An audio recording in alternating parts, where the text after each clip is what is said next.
Hi, and welcome to the fifth lecture of machine learning course. In this video, I'm going to talk about different learning approaches, not the various standard ones that you normally see. And we're going to go briefly over them. We are not really practicing them that much, but I want you to know that they are out there, and in a specific cases, that these are the approaches you need, where to look for the answers. So let's start. The first one has to do with learning to label sequences. And as you know, sequence is one of the most frequently observed types of structured data. We communicate using sequences of words and sentences. We execute tasks in sequences. Our genes, the music we listen, the video we watch, our observation of a continuous process, all these things, for example, also moving car, all of these things could be seen as sequences. And sequence labeling is the problem of automatically assigning a label to each element of a sequence. And a labeled sequential training examples in sequence labeling is a pair of lists. One list is for feature vectors, one per timestamp, and then a list of the same lengths for the labels. Uh, you can think as the example. For example, if you want to represent words in a sentence, such as big, beautiful car, and then our list of labels would be the list corresponding to part of the speech. For example, the label of big is the adjective, beautiful is adjective, but the core is noun. You have already seen in the previous lecture that an RNN, or a recurrent neural network, can be used to label sequences. However, recurrent neural networks is not the only possible model for sequence labeling. The model called condition random fields, or CRF is short, is also a very effective alternative that often performs well in practice for the feature vectors that have many informative features. For example, imagine we have the task of named entity extraction, and we're going to talk about this named entity extraction later when we're talking about natural language processing, but I can give you an example for now here. For example, we want to build a model that would label each word in a sentence, such as if our sentence is I go to San Francisco with one of the following classes. Either is a location, a name, a company name, or others. So if our feature vector, which represent the words in the sentence, contains such binary features as whether or not the word starts with a capital letter and whether or not the word can be found in the list of locations, then such features would be very informative and help classify the words San and Francisco as locations. Building handcrafted feature is known to be a very difficult, labor-intensive process that requires a significant level of domain expertise. CRF is an interesting model and can be seen somewhat as a generalization of logistic regression to sequences. But you need to keep in mind that in practice, for sequence labeling tasks, normally a bidirectional deep gated RNN works better. CRFs are also significantly slower in training, which then makes them difficult to be applied on large training sets. And also, if we have a large training set, then normally deep neural network models work much better than any other model. So that is why you don't hear that much about CRFs, because in practice, recurrent neural networks are as good, if not better. But this was for your information to know that it also exists there. And if you have a data set with a lot of informative features, then you can give conditional random fields a go. So the first learning that we talked about was learning to label sequences. There is another form of learning that actually is very useful and interesting, and that is sequence to sequence learning. You probably have seen it around abbreviated as sec-to-sec learning, and it is, of course, a generalization of sequence labeling problem. In sequence-to-sequence learning, our two vectors that we do lists that we talked about have different lexes, could have, not necessarily. Basically, what I'm saying is that two different sequences, one for x and one for y, could have different lexes. And the application of them, this sort of learning, you see all around you. For example, machine translation is one of the applications. And by machine translation, I mean when the input is, for example, a sentence in English, and then we want to translate it to a corresponding sentence in French. That is sequence-to-sequence learning.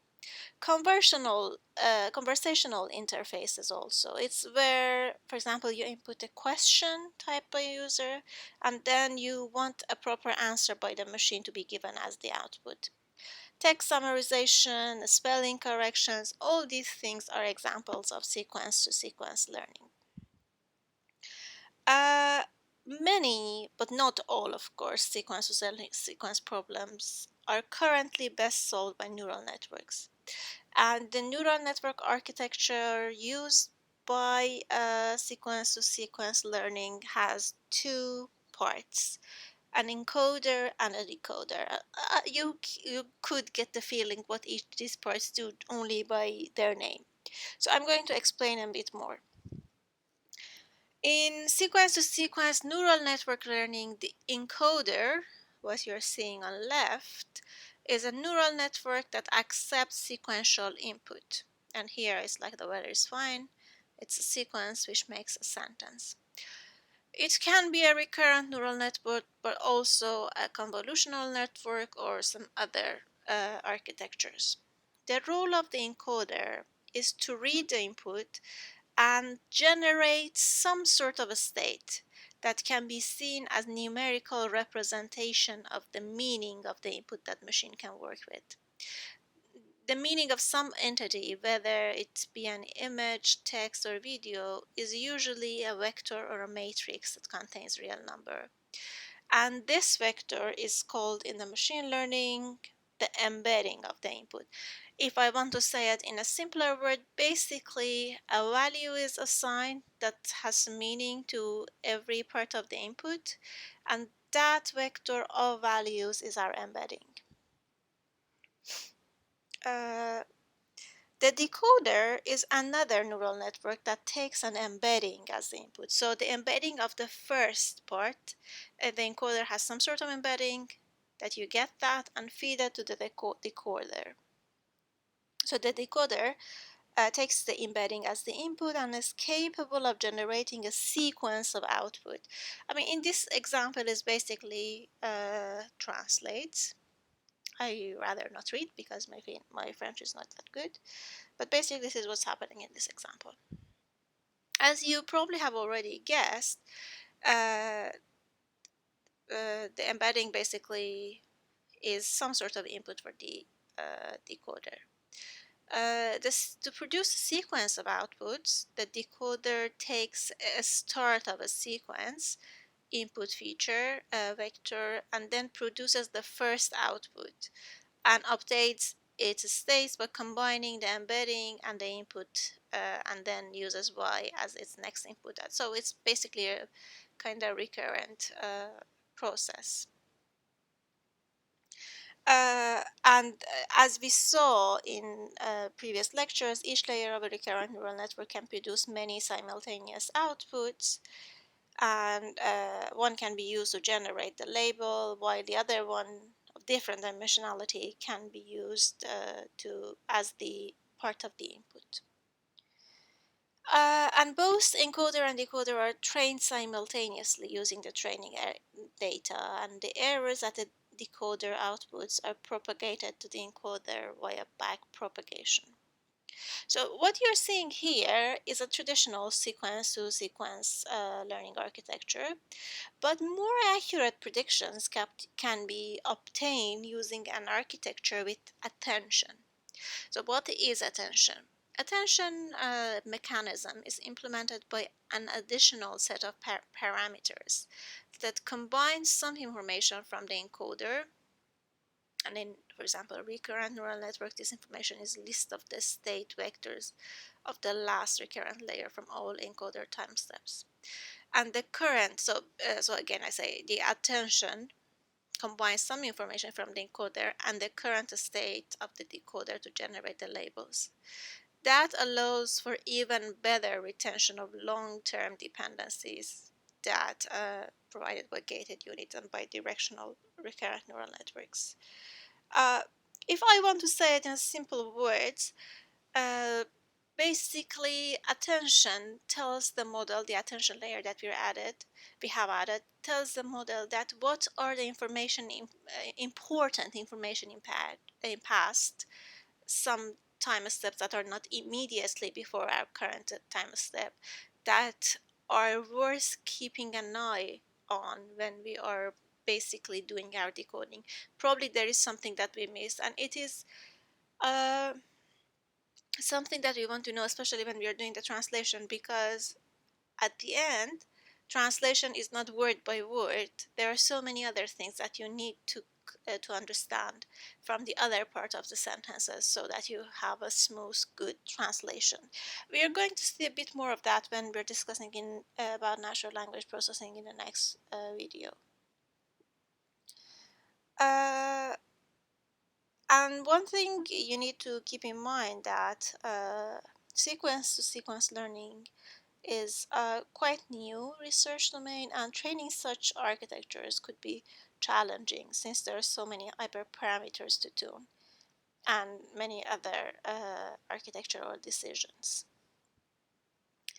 Okay, so let's move to another sort of learning, which is called active learning. Active learning is an interesting supervised learning paradigm. It is usually applied when obtaining labeled examples is costly. That is often the case in the medical or financial domains where the opinions of an expert may be required to annotate patients' or customers' data. And the idea is to start learning with relatively few labeled examples and a large number of unlabeled ones, and then label only those examples that contribute mostly to the model quality. And there are multiple strategies of active learnings. I give you the name of a couple of them. One is data density and uncertainty based, and the other one is support vector based. Data density one applies, it works basically like this. Uh, Basically, what happens is that the former strategy applies the current model that we have, trained using the existing label examples to each of the remaining unlabeled examples, or to save the computing time to some random sample of them. And for every unlabeled example, the importance score is computed, and that is based on the density and uncertainty. But keep in mind that for each remaining unlabeled example, an importance score is basically calculated. And then what's happening is that we use the labeling by the experts for those specific ones. Again, I say that, so basically the whole thing that we do is that we train on some labeled examples, and then we calculate the importance score for the unlabeled ones, and once we have the importance score of the unlabeled one, we pick the one with the highest importance score and ask the expert to annotate it. Then we add the new annotated example to the training set, rebuild the model, and continue the process until some stopping criterion is satisfied. And we could choose that criterion in advance. It could be the maximum number of requests to the expert on the available budget or any other thing. So that was the first approach, data density and uncertainty based. And the second one was a support vector based active learning strategy that consists in building an SVM model, support vector machine model, using the label data. We then ask our experts to annotate the unlabeled examples that lies the closest to the hyperplane that separates two different classes. And the idea is that if the example lies closest to the hyperplane, then it is the least certain and would contribute most to the reduction of possible places where the true hyperplane could lie. So these were basically two active learning approaches I wanted to tell you.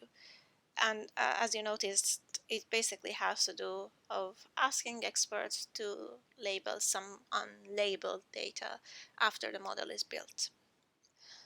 And by that, I move to the semi-supervised learning. We already talked about it in the first lectures in the course very briefly, but I'm going to talk about it briefly, but let's see. In semi-supervised learning, we also have, similar to the active learning, a small fraction of the data set labeled, and most of the remaining examples are unlabeled. And our goal is to leverage a large number of unlabeled examples to improve the model performance without asking for additional labeled examples. And historically, there were multiple attempts at solving that problem, and none of them really could be called as universally and frequently used in practice. I'm not really going to talk about that. There was a method called self-learning, and you can look it up if you want.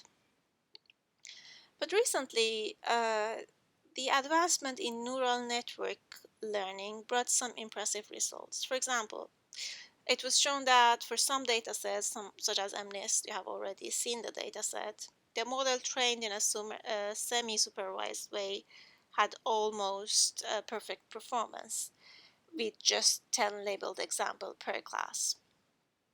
The neural network architecture that attains such a remarkable performance is called a ladder network. And to understand the ladder network, you have to have an understanding of autoencoder. Autoencoder is a feed-forward neural network with an encoder-decoder architecture. It is trained to reconstruct this input. So the training example is a pair of x and x, and we want to output x hat of the model to be similar to the input as much as possible. And an important detail here is that an autoencoder network looks an hourglass with a bottleneck layer in the middle that contains the embedding of the input vector. This is what you're seeing in this figure. The embedding layer usually has much fewer units than the input. The goal of the decoder is to reconstruct the input feature vector from this embedding, and theoretically it is sufficient to have 10 units in the bottleneck layer to successfully, for example, encode the MNIST images for that specific example. In a typical autoencoder like the one that you are seeing here, the cost function is usually either the mean squared error or the binary cross entropy. Yeah, and this is more or less the autoencoder. A ladder network is a denoising autoencoder with an upgrade. So what is a denoising autoencoder?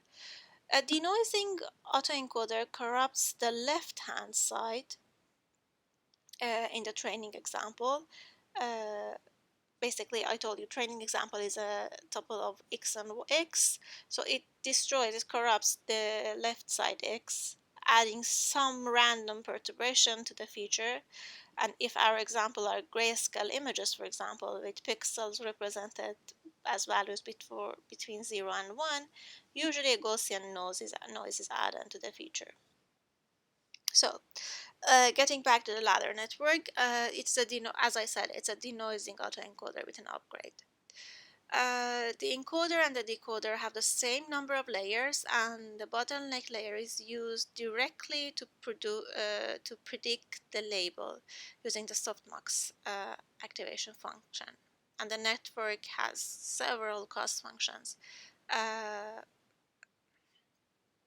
in the ladder network, not just the input is corrupted with the noise, but also the output of each encoder layer during the training, of course. And when we apply the trained model to the new input X to predict this label, we don't corrupt the input. Uh, I know it was very brief, but it's just for you to know. And one uh, one application of autoencoders is like these deep fake that we're seeing around these days. They have a similar architecture beneath what they're producing. Uh, let's say let's wrap it up with two more interesting learning approaches. One is one-shot learning and the other is zero-shot learning. One-shot learning is normally applied in first recognition. The idea is that we want to build a model that can recognize that two photos of the same person represent the same person. So this is easy. The model needs to be able to identify that these two photos belong to the same person. If we present the model two photos of two different persons, we expect the model to recognize that the two people are different. To solve such a problem, we could go, of course, traditional way and build a binary classification that takes two images as input and predict either true or false. However, in practice, this would result in a neural network twice as big as typical neural network because each of these two pictures needs its own embedding subnetwork. Training such a network would be challenging not only because of its size but also because the positive examples would be much harder to obtain than negative one. So the problem is highly imbalanced. One way to effectively solve this problem is to train a Siamese neural network, SNN, and an SNN could be implemented like any other kind of neural network, a CNN, an RNN, or even a multi-layer perceptron. The network only takes one image as an input at a time. So the size of the input network is not doubled, and to obtain a binary classifier saying basically same person or not the same person out of the network that only takes one picture as an input, we train the network in a special way. To train an SNN, we use a triple loss function. For example, let us have three images of a face, image A for anchor, image P for positive, and for image N for negative. And by that I mean that A and P are two different pictures of the same person, and N is not the picture of the same person. I skip the mathematical formulas here, but what you need to keep in mind is that rather than randomly choosing an image for N, a better way to create triplets for training is to use the current model after several epochs of learning and find candidates for N that are similar to A and P according to that model. Using random examples as N would significantly slow down the training because the neural network will easily see the difference between pictures of two random people. So the average triplet loss will be low most of the time, and the parameters will not be updated fast enough. So that was to introduce you with Xiaomi's neural networks, and now let's move to the zero-shot learning. Zero-shot learning is relatively new research area, so to be honest, there are no algorithms that prove to have a significant practical utility yet. So I only outline here the basic idea and leave the details of various algorithms for you if you want to have a look later. In zero-shot learning, we want to train a model to assign labels to objects, and the most frequent application is to learn to assign labels to images. However, contrary to standard classification, we want the model to be able to predict labels that we didn't have in the training data, and that sounds odd. How is that even possible? The trick is to use embeddings not just to represent the input X, but also to represent output y. Imagine that we have a model that for any word in English can generate an embedding vector with the following properties. If a word y has a similar meaning to the word, I don't know, y prime, then the embedding vectors for these two words will be similar. For example, if y is Paris and y prime is Rome, then they will have embeddings that are similar. On the other hand, if y prime is potato, then the embedding of y and y prime will be dissimilar. Such embedding vectors are called word embeddings, and they are usually compared using cosine similarity matrix.